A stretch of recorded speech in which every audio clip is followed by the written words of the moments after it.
next question is, can you see my screen? Let's go ahead and get that live. 1 second. Sorry, I came in early, but couldn't get into test. Let me...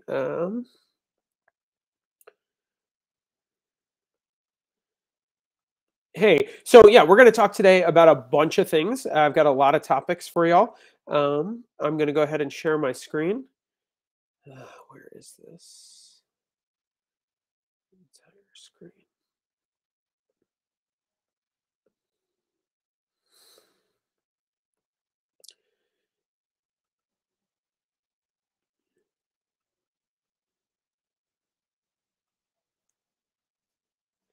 Can you all see? And I'm hoping you can see my deck because I can't hear you or see you. So I'm going to just assume the best and we'll jump right in.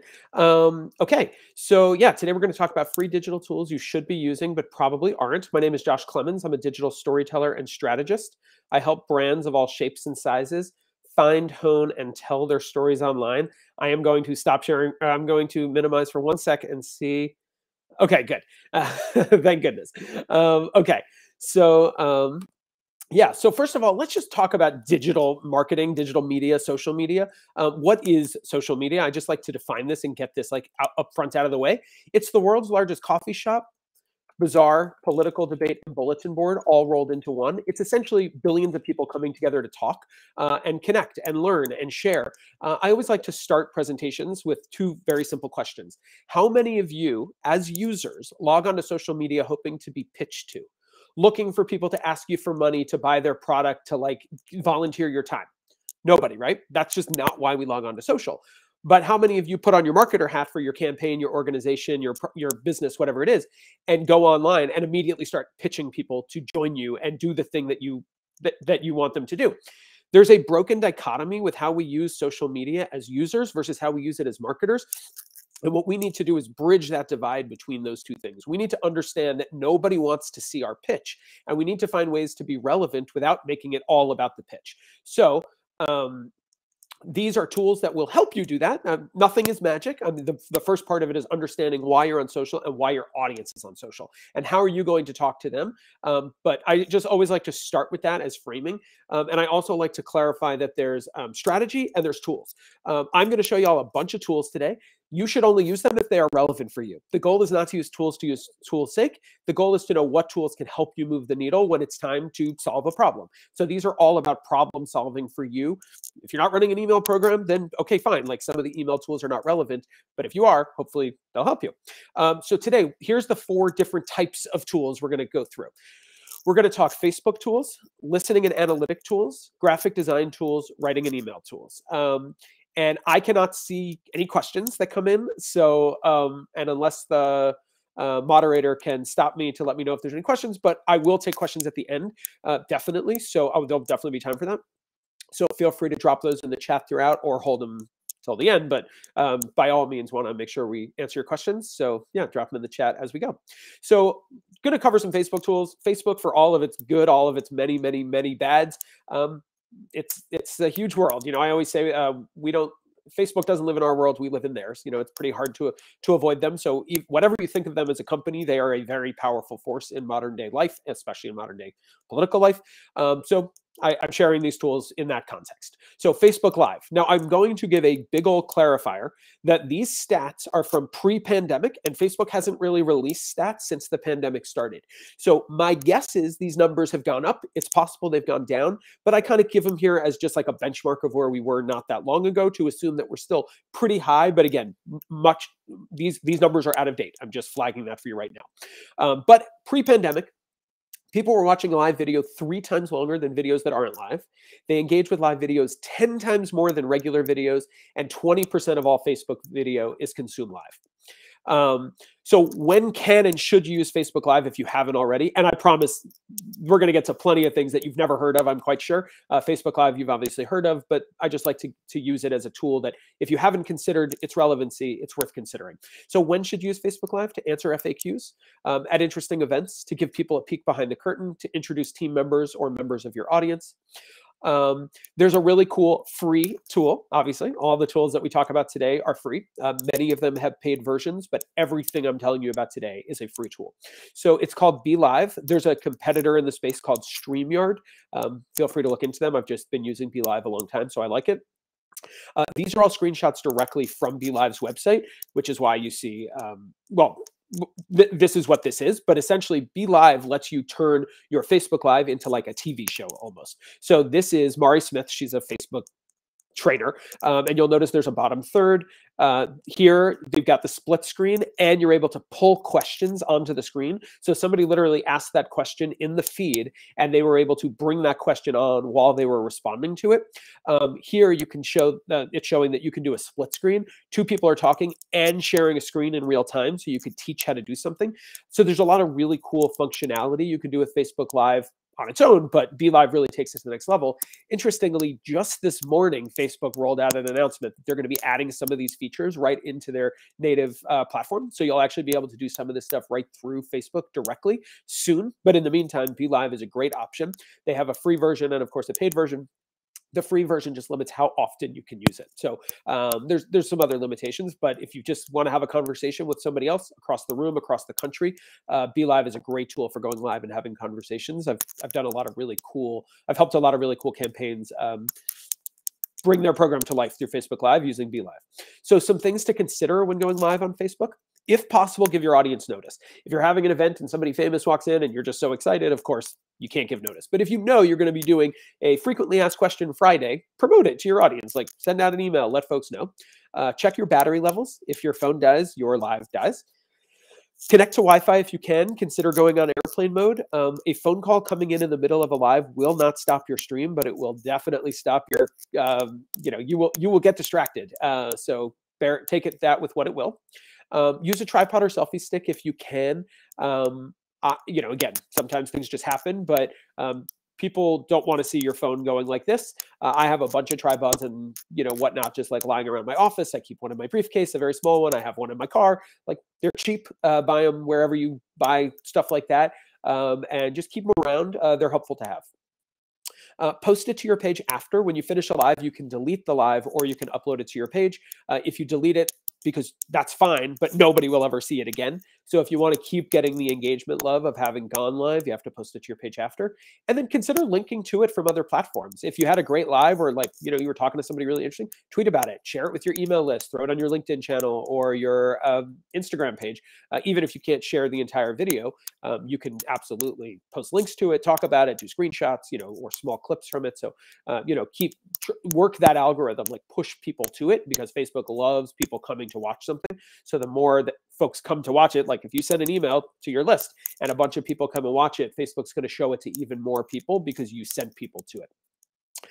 I wrote a free Facebook Live checklist that you can download. Just download it, bit.ly/Facebook Live checklist. So you can head over there and download it. And it just walks through some things to, a checklist to make sure that you're getting the most out of your live before, during, and after. So go download that, bit.ly/Facebook Live checklist. Facebook groups. So at this point, I would assume, if you live in the modern world and you use social media, you're aware that Facebook groups exist, but you may not understand the full power of them. So we're going to talk about them briefly here as a tool. So a lot of people are active in Facebook groups. Facebook reports there are tens of millions of active groups. And if you would like to find new groups to join or just see what's out there, head to facebook.com/groups. So what's the difference between a page and a group? A ton. So I like to say that a page is a stage. You're getting up in front of a room full of people. Like when I say a page, I mean like your campaign page or your business page, your nonprofit page, like that page that people come and like. So you stand up in front of the room and it is your job to get their attention and keep their attention indefinitely. It's a lot of work. There's a benefit because they're all looking at you. You're the only person with the microphone, but you've got to keep them entertained on an ongoing basis. A group, on the other hand, is a party. So you're not holding a microphone any more than everybody else in the room is holding a microphone, but you're the host. Now, hosting a party is a hard thing to do. You have to have good food. The music has to be right. You've got to make sure that cool people show up. But at the end of the day, what's cool about a party is that you can have an amazing party. A bunch of people could come, never see you, and go home talking about what a great party you threw. You didn't have to entertain everybody there because you were the host of something great. So a Facebook group is a place where people can come and engage each other. So that's one reason to start a group, to consider starting a group.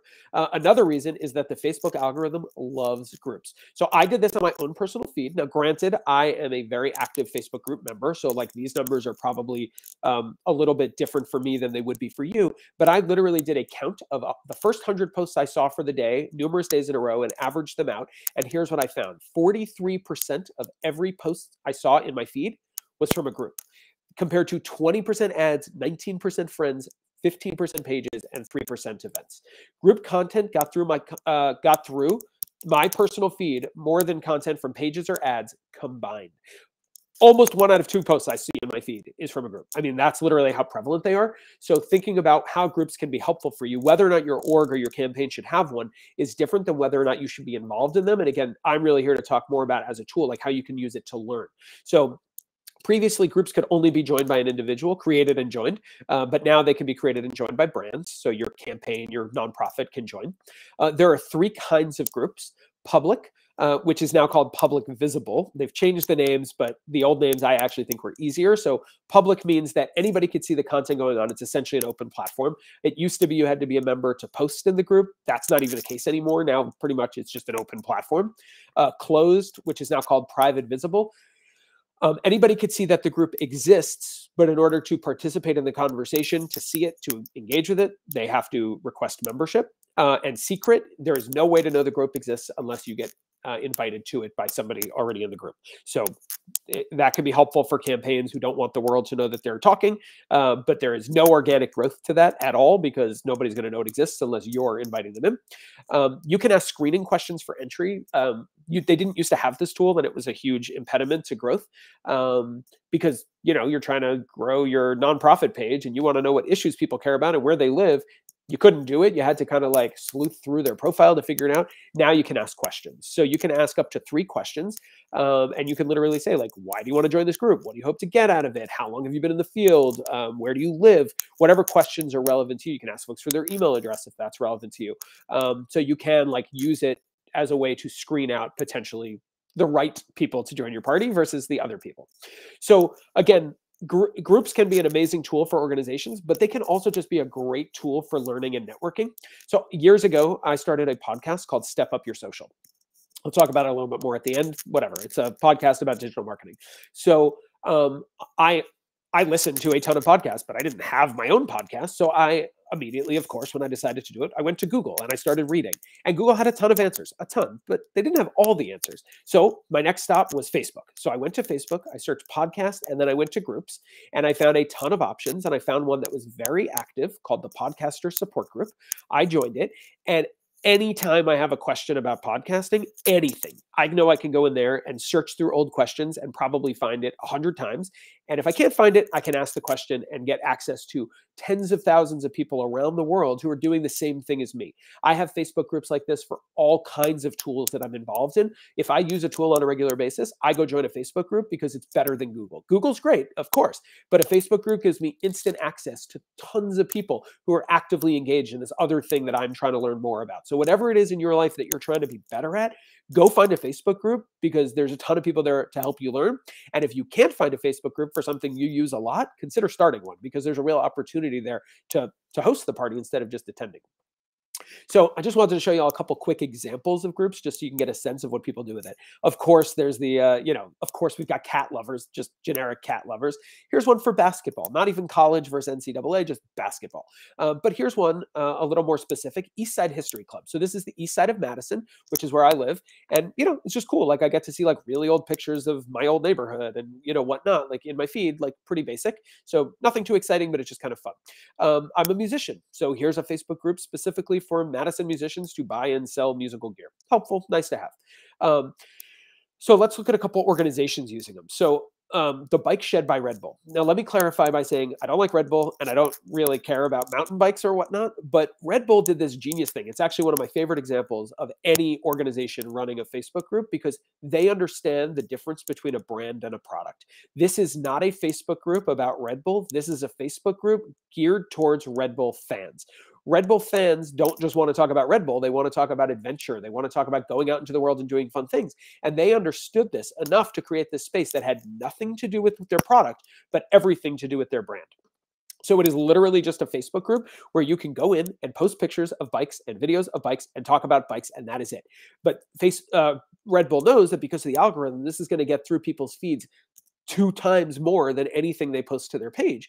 And all the content is user generated. So there's just like tons and tons and tons of photos and videos of people just talking about themselves riding bikes. But every time you see this in your feed, it's accompanied by the Red Bull logo because it shows you which group it came from. So it's Red Bull's little way of like getting into your feed on an ongoing basis. Here's another one I really like that, again, they understood the difference between their product, which is books, Lonely Planet. They sell books, guidebooks, and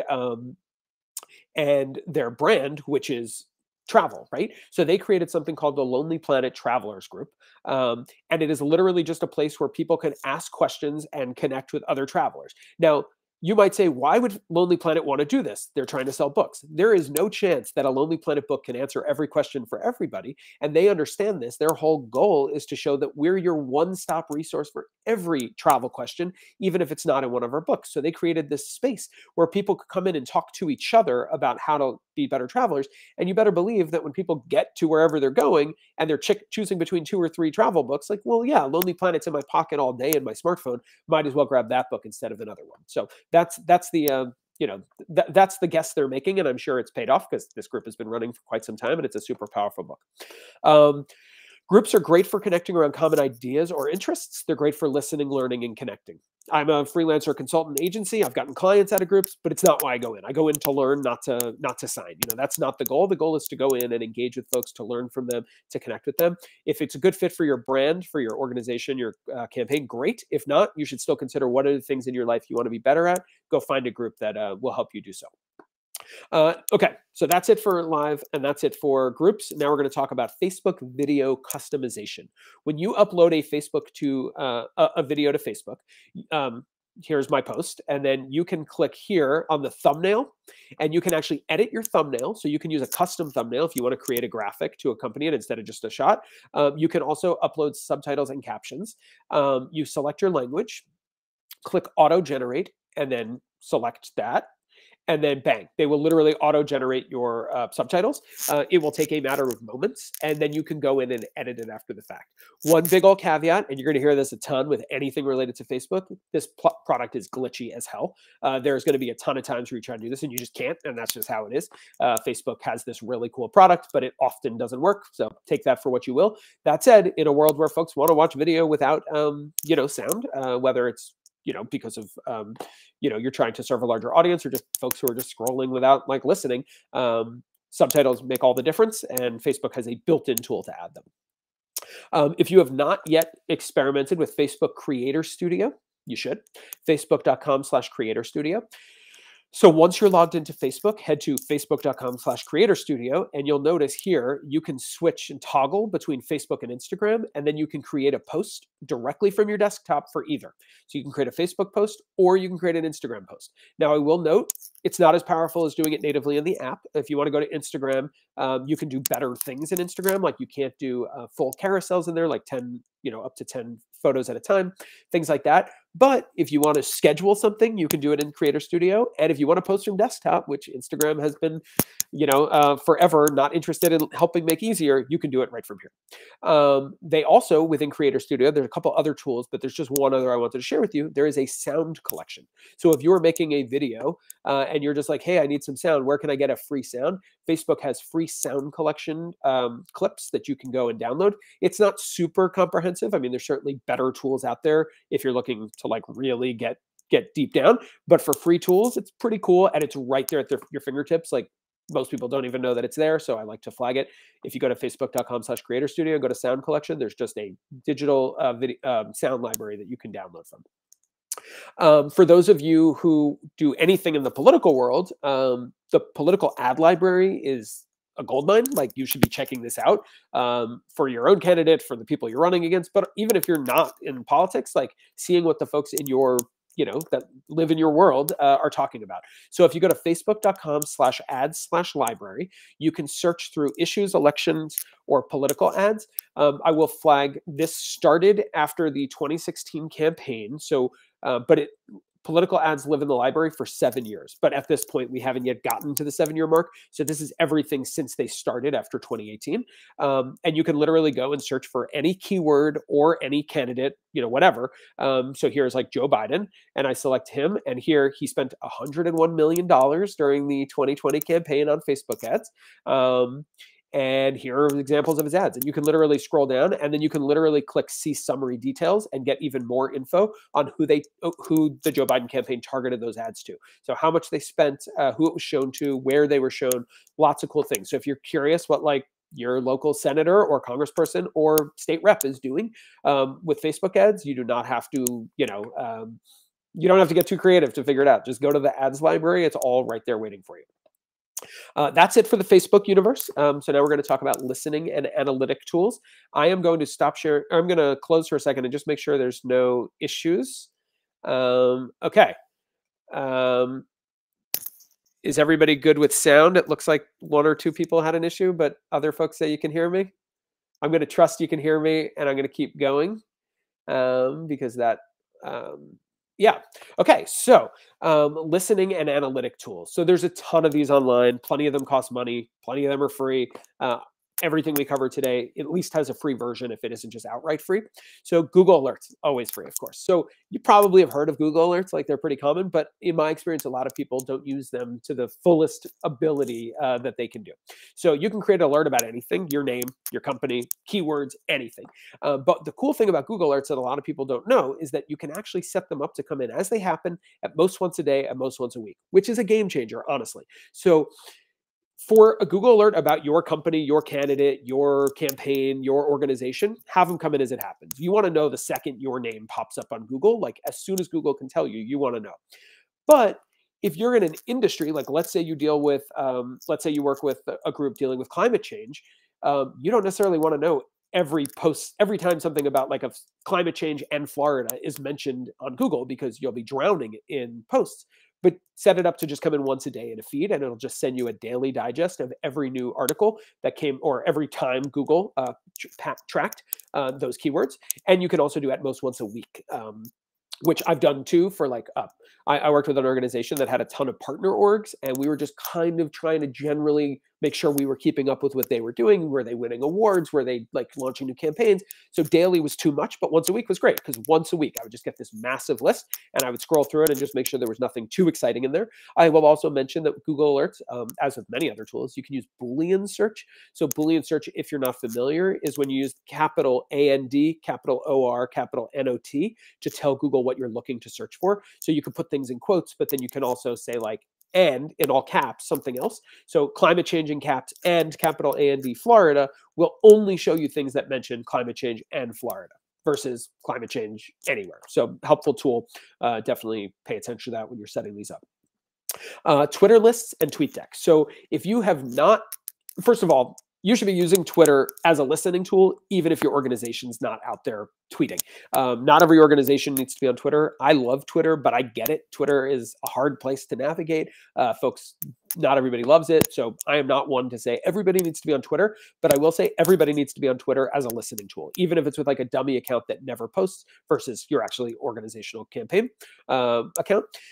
So once you've created your Twitter account, what you want to do is go and create lists. And then once you've got lists, what you want to do is go ahead and create a Tweetdeck. I will tell you, I mentioned I have a podcast. One of my very first episodes was on Twitter lists and Tweetdeck.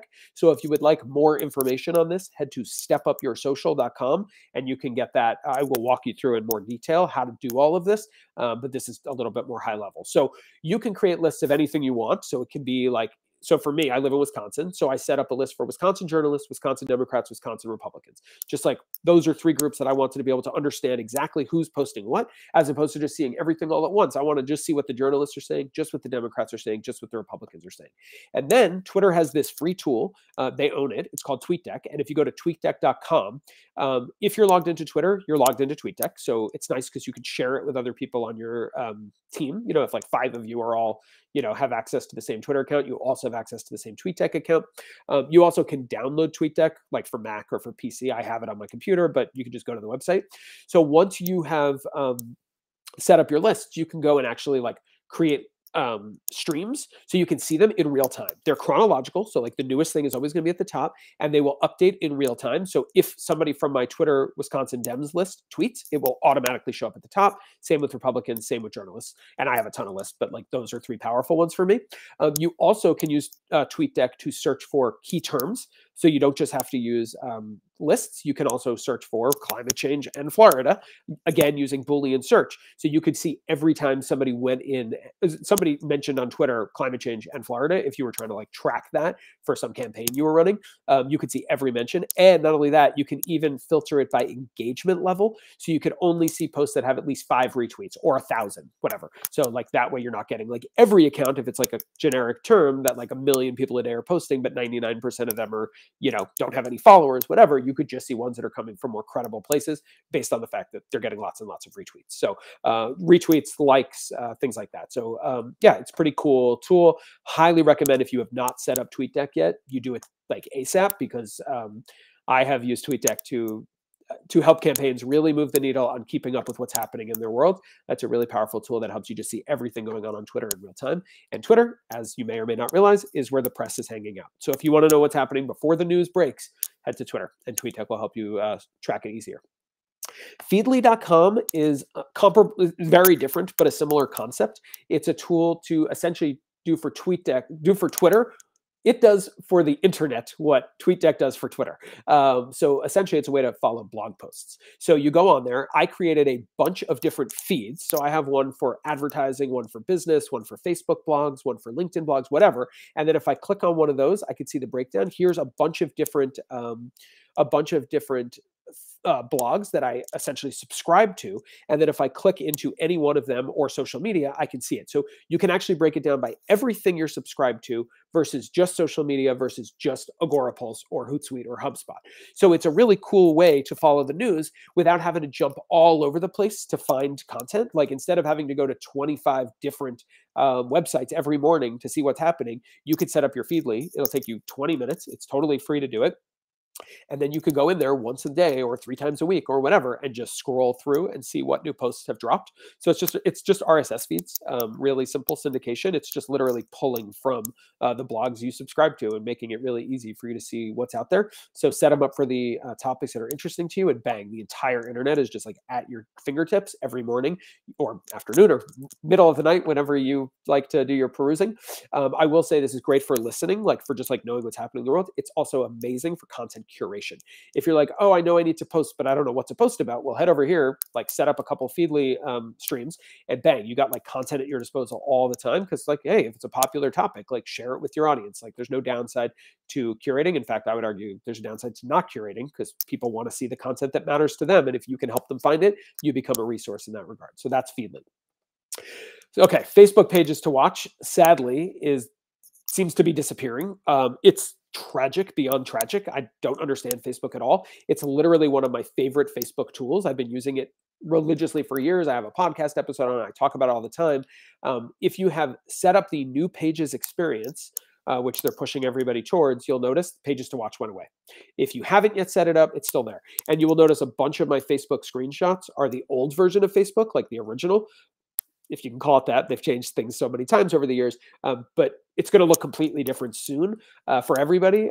The reason why I didn't update my deck, I mean, I thought about it, but so many people haven't updated to the new pages experience that I just went ahead and kept the old one. But I do just want to flag for you that this is a great, powerful tool that Facebook is killing off, or seems to be. Maybe they'll bring it back, but it's not there in the new pages experience. So you click on insights and then you go to new pages to watch. What was so cool about this tool is that you can literally set up to watch anybody you want, any account, any public page on Facebook. And it tells you some basic things, page likes, post this week, engagement this week. That's all well and good.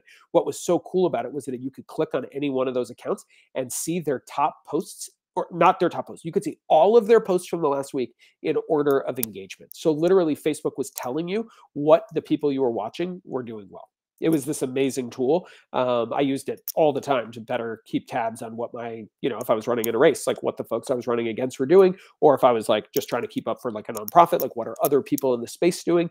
An amazing tool that's still there for you, but is going away, it seems like. So that's Facebook Pages to Watch. The Wayback Machine. So this is archive.org. If you have not yet checked this out, you should. It's a really fun tool, really interesting. I think they're a nonprofit that is essentially trying to archive the entire internet, literally. So if you go to archive.org, you could search for any public website, any site, and essentially Wayback Machine has been like tracking them over the years since they came online, essentially is the goal. And you can see every one of those black bars is like how often they were tracked during that time. So like scottwalker.com wasn't paid attention to very much in 1999, but by 2012, he was governor, they were paying attention to him a lot. And then you can literally pick any day in history that they've archived, which is not every day, but any day in history that they've archived, and you can literally see a full snapshot of what his website looked like. You could go to different pages. It's not just the page, it's like everything. So if you're like, hey, I'm pretty sure that person we're running against used to be talking about some garbage about, racist whatever on their site, and that seems to be scrubbed. Well, you can go find it, and I'm sure the press would love to know that they've been scrubbing their site of things that are no longer popular. Like maybe they said bad things about somebody in your district, whatever. So you could see where you could have fun with this when you're running against other people, but also for nonprofits, for companies, whoever. Like just knowing that this is out there gives you the power to not just look at what's online today, but what was online in the future. So FYI, the internet is impossible to erase. Keep that in mind when you're creating your own content, and keep it in mind when you're trying to figure out what your competitors and organizations and whatever are up to.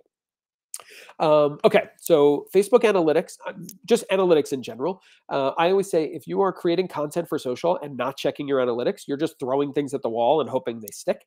Your audience is talking to you. They're doing it through analytics. It's your job to listen to what they're saying.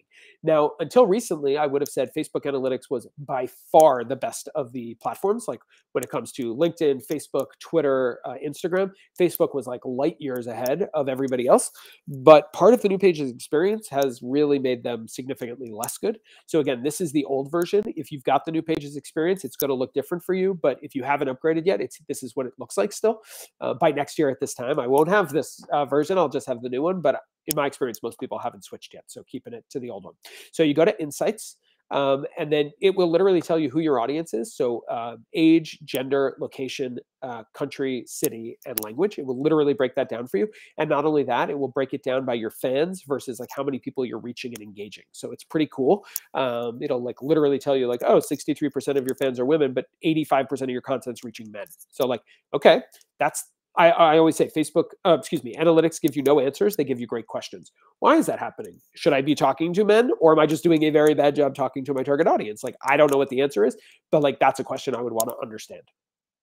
It will tell you when they're online. So literally what day of the week and what time of the day. So you kind of have a sense of like when folks are active. You can post accordingly. So you used to be able to hit share now and schedule right in Facebook. And then Facebook, in all their wisdom, decided that's a cool tool. Let's take it away and make it harder to use. So if you've been frustrated that you can no longer schedule posts directly in Facebook, worry not. You have 3 options, all free. Publishing tools, of course. Sorry, not of course. Publishing tools. Creator Studio is, of course, because we talked about already. Publishing tools is an option, and they're sort of getting rid of that one too, but there is a thing called publishing tools that you can just find on the left-hand side of the screen. You can go to Creator Studio. I say, of course, because we talked about it already. So if you go to facebook.com/Creator Studio, you can schedule a Facebook or Instagram post at your leisure. And then, of course, there's like a million third-party tools. Some are very expensive. Some are completely free. Do with that what you will. If you have a low or no budget, I'll just tell you the one that I really like that is not prohibitively expensive is called Publer, publer.io. If you go to bit.ly/trypubler, I really like it for a lot of reasons, which I'm happy to talk about during the Q&A if anybody wants. It's just a question I get a lot, which is why I dropped it in there. But there's Sprout Social, there's Agorapulse, there's Hootsuite, there's Buffer, there's Later, there's Monday. I mean, there's no shortage of ways to do this. So use whatever you're comfortable with. Almost all, but not all, but almost all of them have a free version. Some of them do not. So I find Publer to be a more powerful tool. Like it does a couple things that the others don't that I love. That makes it like a game changer for me, which again, we could talk about in Q&A if folks are interested. Working on a blog post about it too. So that should be live hopefully in the next week or so. So it also tells you what posts are reaching and engaging your audience. So in this way, reach means literally how many eyeballs saw your post, and engagement means how many people did something with your post, liked it, commented on it, shared it, watched a video, clicked a link, all that fun stuff. So it'll break this down for you. I'm going to flag one more time that the new Pages experience changes all of this, makes it all worse, but it's still there. Like there's still a lot of info there. You should definitely still be checking, no question. You don't need like a third-party tool to check your analytics. For Twitter, to get to your analytics platform, you just go to analytics.twitter.com. and it will open up and it will show you your top tweets. Like it'll essentially break down for you indefinitely. Like you can go back to the beginning of your account and it will literally show you your top performing tweet, your top mention, your summary. So like how many tweets you did, how many impressions you got for the month. And you can just scroll back, and you can see, oh, in December we did this, in November we did this, in October we did that. Cool, like good to know. You can also go check out by tweet and it will break down for you all kinds of things. You can look at like literally by your tweets. You can look at your top tweets. You can look at your tweets and replies. So that's the ones that start with at. And it'll just show you like sort of how things perform. So it gives you a sense of like which ones really blew up. So top tweets is a cool tool. Like maybe twice a month, just go in there and see what your top tweets were. If you're not paying attention to it, it can be a really helpful way to just on a glance be like, oh, every time I post about polar bears, our content blows up. Okay, well, great. Post about polar bears more. Instagram analytics, not as powerful, but getting better all the time. So to get to them, you simply go to the hamburger menu in the top right of your feed, and it will open up this page, click Insights, and then it will show you, and you could break it down by last 30 days, last 7 days, last 6 months, whatever. Like you can, that top left thing where it says last 30 days, you can change that. You can see how many accounts you reached, how many content interactions you had. It will then break down for you. You can like see posts by reach, by engagement, by video views, all kinds of things. So there's like lots of fun things in there you can do. And again, goes back to like, it's fun to see, but it's also helpful because until you know what content is doing well for you, you have no way to know what content you should be creating for next time, right? So like use your analytics to better understand what your audience cares about so that you can better talk to your audience. Simple as that. Okay, so that's it for listening and analytic tools. We're going to talk graphic design tools now. So remove.bg is like a magic tool. There's a lot of competitors now, actually. When I first started talking about it, like I'd never seen anything like it. Now a lot of folks do it. I have graphic designer friends who are like expert graphic designers who use remove.bg because remove.bg can do for them in 4 seconds what it might take them an hour to do perfectly in Photoshop. So remove.bg stands for remove background, and that is all that it does, like nothing else. You drop a photo in there and bang, you hit a magic button and it will just remove the background. And then they have like a bunch of templates you can use to like drop it in, or you could just download it as a PNG file, so like a clear background file, and put it into Canva or into Photoshop or whatever you want, and then you've got yourself like this person, and you can drop them into whatever scene you want. I will flag for you, it works really well for people and not well at all for anything else. So if you're trying to do this for non-people, it's not going to be super successful, but it really is like a magic tool, remove BG, and it's totally free to use. There's a paid version if you want to do like some kind of higher thing, but it's free. Canva, I already mentioned it, and if you don't know it, you know, probably you've heard of Canva at this point, but it's a powerful enough tool that I just want to mention it. So Canva is, there's a million competitors now in the space. It's essentially Photoshop for dummies, and I am one of those dummies. I love Canva. I use it all the time.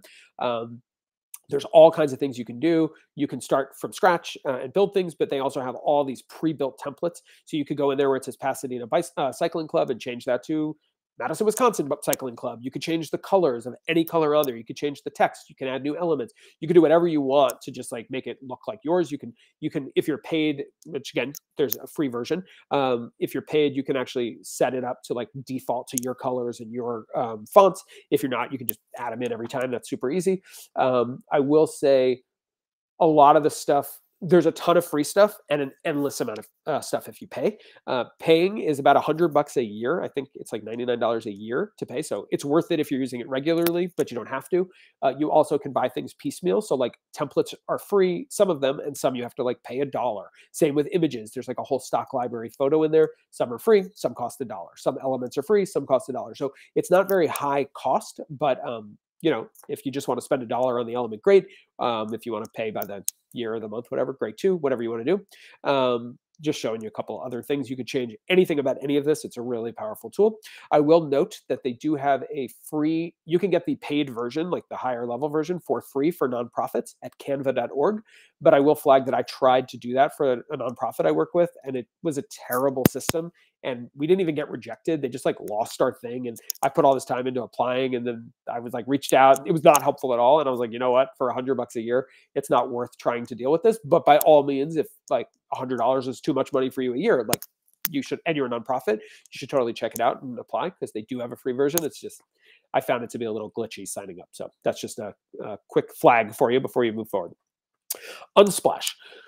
I am not a lawyer, and I'm definitely not your lawyer, but Unsplash is a website that lets you download and use free, high-quality images for the internet, essentially. So, so you can go in and search for any key term, and so I search social media, and bang, it just gives me like a ton of social media stuff. When I say I'm not a lawyer and I'm not your lawyer, read the fine print. They say you can use these for free. There are caveats, like you can't put this on merch you're going to sell, like things like that. But like, just be forewarned, you should always read the fine print before using somebody else's pictures. But literally, Unsplash exists to give you free stock photos for the internet, and they're high quality photos from real photographers. They ask you to shout out the photographer, but it's optional. I will also add that I would say, unfortunately, but whatever, Unsplash got bought recently by Getty, which is like, they do curation and very expensive photos. And so a lot of people thought that would be like sort of the end of Unsplash. But so far, the only difference I've seen is that they give you discounts to some photos right at the top. So it's like, get 20% off of our stock photo library of paid photos, but then scroll past that and the same old photo library is there. So you just have to kind of skip past that. So do with that what you will. I still use Unsplash on a regular basis. It's a great free platform. Really like it. If you are looking for photos that show people that might look more diverse than you're finding on your generic places, like a bunch of white guys or whatever, I did a quick roundup blog post a while back of 10 10 stock photo image sites that focus on a more diverse population. Everything from like showing LGBT, ADA community, people of color, Muslims, like whatever. So check it out if you're looking for people that look more like the audience you serve than you're finding in your generic stock photo site. Head to bit.ly/diverse-photos, and there's just a roundup of some posts of some sites there that you can check out. And it's just a blog post. Instagram apps. I share these just because they're fun. There's some cool like pre-built stuff in Instagram. So they have one. These are free, obviously. It's like Instagram. So there's one called Layout that are real. This one's really easy to use. There's a ton of other options out in the world of like things you can use for this, but it's Instagram, so it's good. You can have anywhere from 2 to I think 9 photos. You can drag and drop. You can make things bigger and smaller. It's just really easy to edit and fun. They have another one called Hyperlapse that I like. Here's like a silly video I took back when we used to leave the house and I was on a plane, and it just showed us going really fast. So you can literally just record it. The new iPhones actually have that kind of built into the camera, but the hyperlapse one is nice because you can actually change the speed after the fact from 2 to 12x. So it's just kind of like a little more powerful, but the iPhone will do it too. Okay, that's it. So writing and email tools, we got a couple more of these and then we'll call it and I'll take your questions. So writing and email tools. So Grammarly. If you've never heard of Grammarly, it's a free plugin that you add, like it's a browser extension. They also have a website version, but it's a browser extension, and it essentially just looks at the internet for you when you're writing. So if you're in a Google Doc, if you're in your email, if you're wherever, and they will just track grammar mistakes you make, essentially Grammarly. So, oh, look, were is misspelled. It's our hope is like poorly written. They think you could say it in a easier to way read. Yeah, it's a free tool. They do have a paid version that'll give you more advice, essentially. I reject some of their stuff. They're big fans of the Oxford comma, and I'm not. So I'm constantly like saying, thank you, but no, it's not a mistake. So you can just like reject or accept their mistakes. So it's essentially just it's spell check for the internet because that doesn't exist on most websites. So it's a nice way to make sure you're not like sending an email with like glaring typos to somebody important. I joke that it will not make you a better writer. It'll just make sure you don't have punctuation or grammar mistakes. Hemingway App, on the other hand, will potentially make you a better writer. Hemingway App, named after Hemingway, is this really cool free tool. You take your text, you drop it into the Hemingway app. I think they have a plugin also, but I don't use it. I just go to their site, and you could drop any text in there, and it will just give you suggestions. Typos, yes, but also like, this sentence is confusing. You should write it simpler. Oh, maybe you could like break this up into 2 things. It's just like a really cool way to like help make sure that you're writing in a way that your audience can speak. So if you don't have an editor in-house, and even if you're the best writer, but I was going to say if you're not the best writer, whatever, everybody needs editing. As I say that as an editor, right? Hemingway App is like a free editor waiting for you. Not the same as having real people read your stuff, but next best thing, right? Reallygoodemails.com is just like a free platform that just collects really good emails. Like people can submit them and they will post them. So these can come from businesses, nonprofits, political campaigns, all kinds of stuff. I searched for politics in there and I found a bunch of stuff. And these are just ones that they think like their audience thinks are good. So it's just a good place to go to get inspired. Like if you're feeling like, oh, I've written the same email 10 times in the last 3 weeks, you can head over there and check out, some inspiration. Here's an example of one. If you click on it, just opens it up. Striphtml.com. So have you ever gone into Constant Contact, Mailchimp, NGP, Action Network, wherever you send your emails, had a perfectly crafted email, hit send on it, got it in your inbox, and it looked like garbage? The reason is because Google Docs, if you're writing it in Google Docs is shoving a bunch of code into that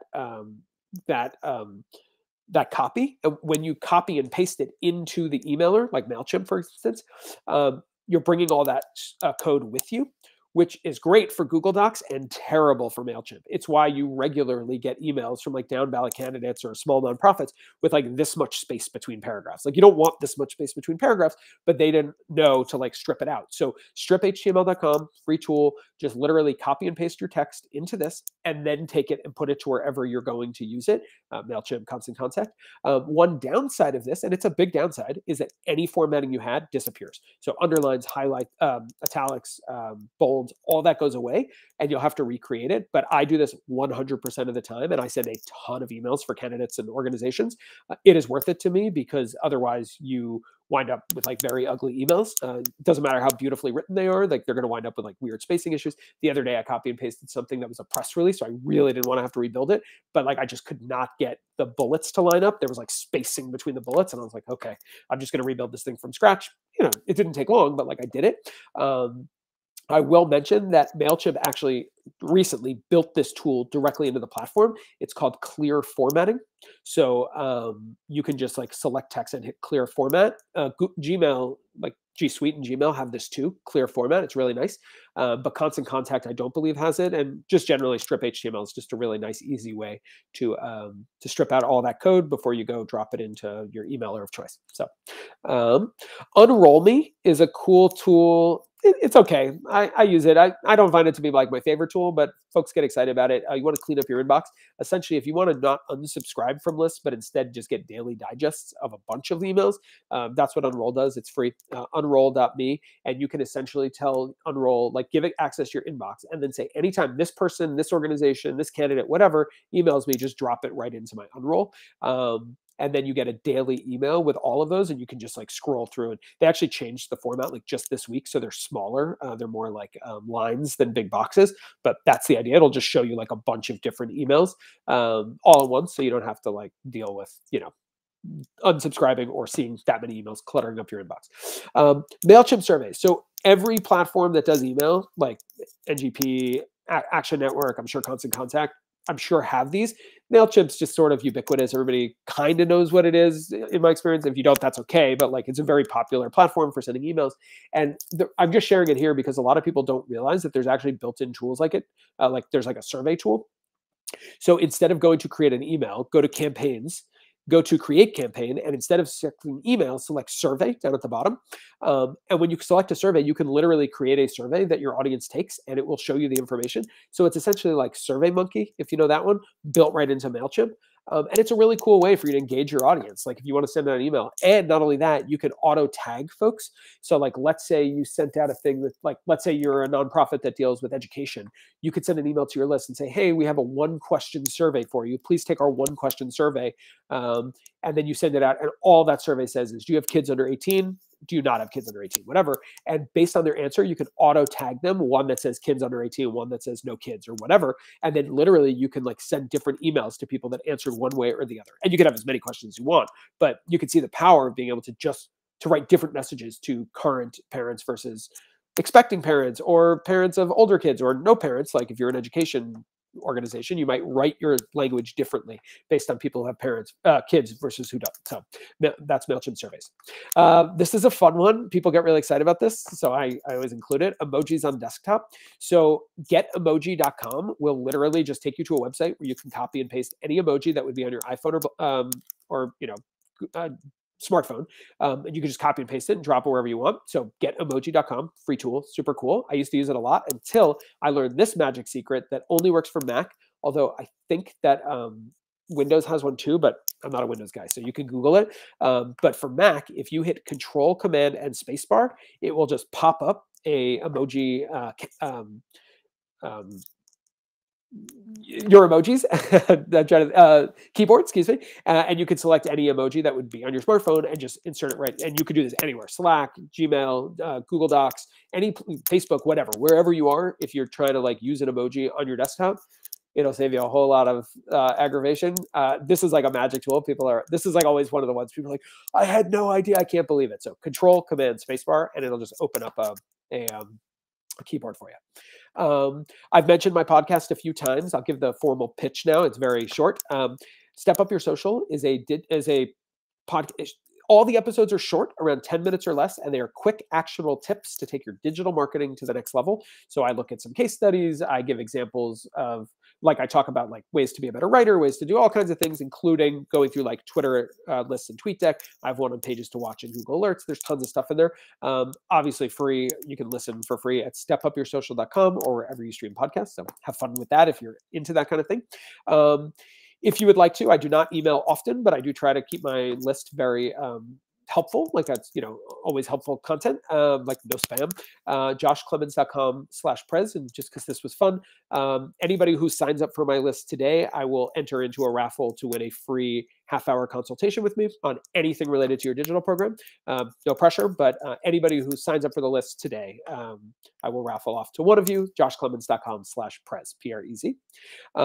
So that's it. This is where I am on social. I am very engaged on social. Please talk to me. I'm on Twitter at jlemonsk, and Reverbal sees the company. Reverbal Communications on Facebook and LinkedIn, jlemonsk on Insta. So definitely want to talk to you.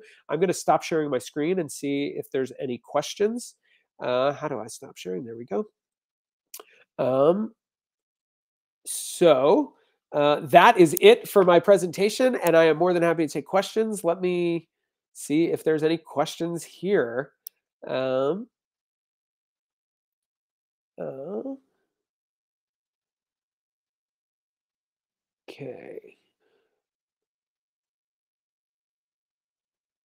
John Boucher, thank you. You're the best as well. Columns for individual user mentions from Bishop. I assume that's from TweetDeck. Yes, great. If folks mention you, if I work with a candidate, I will often use Boolean search, so like the and or, to not just have their handle, but also their full name, their title. So if they've got like, John Brenner, whatever, it's John Brenner or Jonathan Brenner or Representative Brenner. You really want to be able to catch like anything. And again, the beauty of it is that with social, or excuse me, with Boolean search, that can all just be one stream. So you don't have to have like 10 of them there. And I see a question for me to share my socials again. So the easiest way to find me on Twitter and Instagram is jlemonsk. And on Facebook and LinkedIn, I am Reverbal Communications, Reverbal. John says Wayback Machine's been very useful for them. I actually alerted a reporter at one time when Melania had stripped that she had a degree from someplace, and it came out that it wasn't true, and they were trying to figure it out. I was like, oh, it's right there on her website. And like, it was like, I didn't create that story by any stretch, but I was like, hey, check it out. Like, there it is on her website from 2 days ago. Like, super, super easy. I am looking for are there any other? Doug pays for Grammarly and says it's worth every penny. I actually have never paid for it. I've thought about it. I like their weekly emails that tell me how I'm doing, but yeah, that's it. So, okay, Angelica, thank you. You can hit the Windows key and the period key on Windows to get yourself a, I'm assuming that's for the emoji keyboard. So that's awesome. I knew there was a way. I can't. I've only got so much room in my brain, so I stick to Mac for stuff. Matt, hopefully that was helpful with the social channels. So Cass is asking about other platforms with small budgets. I tried to keep this 100% free. Everything here was a free version, even if there was paid.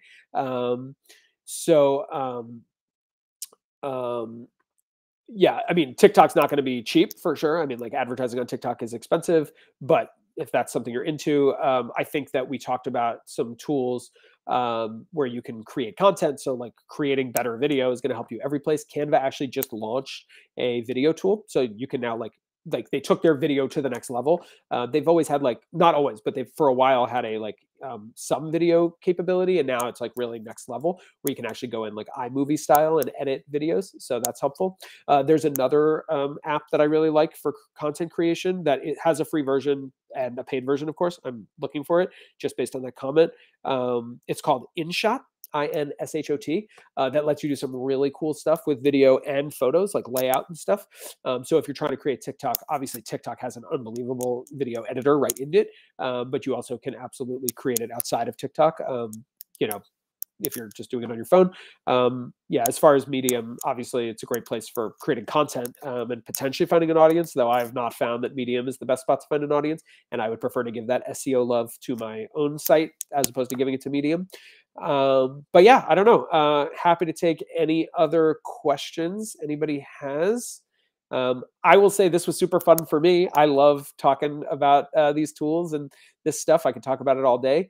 So yeah, if you have not connected with me, definitely hit me up on Twitter, J Lemons, like the fruit, lemons, J Lemons K, and Instagram, same. And then Reverbal Communications on Facebook. I'm joshklemons.com if you want to check out my website. You can also find me back in the Powering Blue, socio space with links to my site and all that. And I work with lots of campaigns and organizations and businesses on better telling their stories online. So if you'd like to keep, chat about, taking your digital program to the next level, I'm mostly just filibustering at the moment to see if anybody's going to send more questions. And it looks like not so much. So I'm going to let y'all go early. I hope that's okay. TikTok is great. So I will respond. John said TikTok's great for making and posting initial clips, after which content is simple, which I 100% agree with. The only caveat, and I am agreeing, but also giving a caveat, Instagram is now penalizing you for having the TikTok logo, and there's no way to get rid of that. So if you're going to make it in TikTok, export it and import it to Instagram, there is going to be some hit from the algorithm. It's not going to be great. Like, it's not going to be a huge hit, but it is just worth considering. You can kind of go both directions. You could go from Insta to TikTok, TikTok to Insta. No question, TikTok has a better platform for content creation. Like, their tools are just next level. I'm not a huge TikTok user, but like every time I played around with them, I've been blown away by like just some of the editing capability built into this like cool free tool. So, and John agreed. Like, the content still shows on Insta, just you might not get quite as much reach as you would have if you had created it in Instagram as well. But you're not going to create the same video twice, which is where like a third party tool may be helpful, but obviously you're going to lose capability. So pros and cons, if you will. Karen, I'm so glad you enjoyed the presentation. I hope everybody else did too. Connect with me. I'm online. I love to chat, and I can obviously talk about this stuff forever. So I just heard. Okay, Doug asked about anything I've done recently that was surprisingly, interesting question. I do so many different things all the time.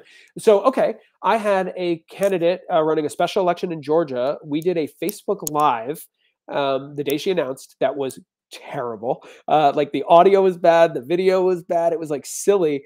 And I was kind of like, yeah, let's do it anyway. Like, whatever. Like, we should have had like better equipment, but I was not on the ground because I live in Wisconsin and I was working with her in Georgia. But I was like, do it. Worst case scenario, nobody sees it. Who cares? Her average post reach before that was like 100. Like, on average, a good post was reaching 100 people. I kid you not. We launched this special election with this Facebook Live, and it reached over 20,000 people. Why? I have no idea. Like, I knew it would do better because like Live does better. Why did it reach 20,000 people? Like, I tried to reverse engineer it. There's no way to know. But it is what it is. I've also used Be Live for some candidates to do some really cool stuff. I have this really cool candidate I work with in Wisconsin who is a restaurant owner / like dishwasher. And the theme of her campaign was sharing the table because that was her space. And so we would actually have on interesting thought leaders from the community to either learn how to cook a dish with her or to teach her how to cook a dish in real time through Be Live. And I would sort of play moderator in the back end, but like she, the candidate, would speak with, literally we had all kinds like school board members and all kinds of cool people who work for the city, like all kinds of cool things. And they would literally just chat about politics while teaching each other how to cook a dish. And it didn't get like massive views, but it just built a lot of love. Like people really liked it. Even though a lot of people didn't like watch it all the way through to the end, like people talked about it, people were like into the idea, and then folks could go back after the fact and watch it. So that was another fun one. Any good recorded or live audio cleaning free options? I don't know. It's a good question. I make my podcast through GarageBand, actually. Anchor has some tools that will help. Like that's a free tool that'll do stuff. Trying to think if anybody has any recommendations for audio. Obviously, like it's funny. Like we're moving into this direction where like we sort of, for a long time, it was like quality has to be so good. And now it's like nobody cares about quality anymore, right? Like the whole idea of Clubhouse was that like it didn't matter if the quality was good. It mattered that it was real and like helpful in real time. And obviously Clubhouse sort of imploded, which was inevitable, I would argue. But like Twitter Spaces emerged from the dust. And like nobody's dealing with like you're not dealing with like high produced podcast quality content audio. You're dealing with just like somebody's cell phone. Like they're just holding their phone up to their ear and talking. So like I guess my point is don't let great be the enemy of good or whatever it is, you know. But John says Audacity. So yeah, I don't know that. I know Anchor has some free tools they're trying to do in that space. Like I said, I use GarageBand, and like a little bit of tweaking can make all the difference. I bought a decent microphone. I'm not in my office right now, but my microphone is I cannot remember the name of it, but like Google, you know, podcast mic. It's like $100, and it's not a $10,000 microphone, and it's just fine. So if anybody's looking, folks are talking about the audio. Claire said, yeah, so Claire asked about other video editing. We didn't really get into video editing much just during the Q&A, but I would say InShot is actually pretty cool on your phone. It actually can do some really cool things, like some very cool things. Imovie, obviously, if you're a Mac user, I say obviously because it does not apply if you're not a Mac user. Lumen 5 is an interesting free tool. They were free. I haven't used them in a while. They create AI styled videos where they'll take your blog post and turn it into a video. It's okay. It's kind of cutesy, but it can be kind of fun. If anybody else has any recommendations, by all means, throw them in. But then I would also say don't forget about the power of some of the platforms like John and in the chat and me were talking about, like TikTok and Instagram. They have a lot of really cool tools built in there, and you can create content in there and not even share it. Just download it to your phone and use it in other places. So like, don't be afraid to do that. But that's just like something to think of. I do most of my video stuff. If I'm going to do it, I'll do iMovie, InShot, right in a platform. And then, but you know, if it's higher level, obviously, like you're going to get into the Adobe world, and that's, you know, very much outside the free realm. But you know, there's always lots of people out there that can serve you. If you can't do it yourself, I'm sure you can find some folks who can.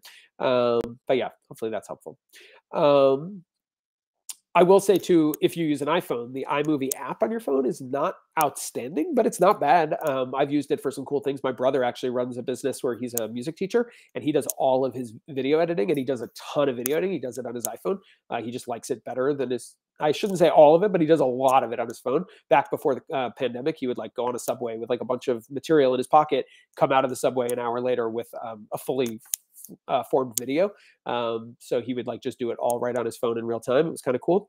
John says Lightworks. That's not part of Adobe, but yeah, cool. So if anybody else has anything else to share or any other questions, we still have a couple minutes, but yeah, I don't know. Thanks, y'all. This was super fun. Please do connect with me. I love this stuff and want to keep it going. Do you use any of the free tools to market your podcast? I market my podcast through my list, through my social channels, through word of mouth, obviously. There are a million, Doug, if you want to like add in any like examples. The short answer is no. Like I get hits 3 times a week from people trying to get me onto like some like network of this, of that. It's just like, that's not really, that wasn't the goal of my podcast. My podcast was just to like take things that I was already talking about and like putting them on paper so y'all could go listen to like how to do tweet lists and Tweetdeck and Twitter lists without me having to like go into every detail. But yeah, I don't know if there's any tools you found to help. Great, but I've found that, you know, there's so many podcasts out there. You really got to build your own audience. So, but if Doug has anything to add, I would be curious to hear it. I have to refresh this thing. It doesn't auto refresh, so I'm assuming nothing. Okay. Thank you all so much. I hope this has been a helpful session. I hope this whole thank you to Game Power for hosting me. I'm a fan and I'm thrilled to be here, and I look forward to continuing the conversation online. So keep in touch, y'all.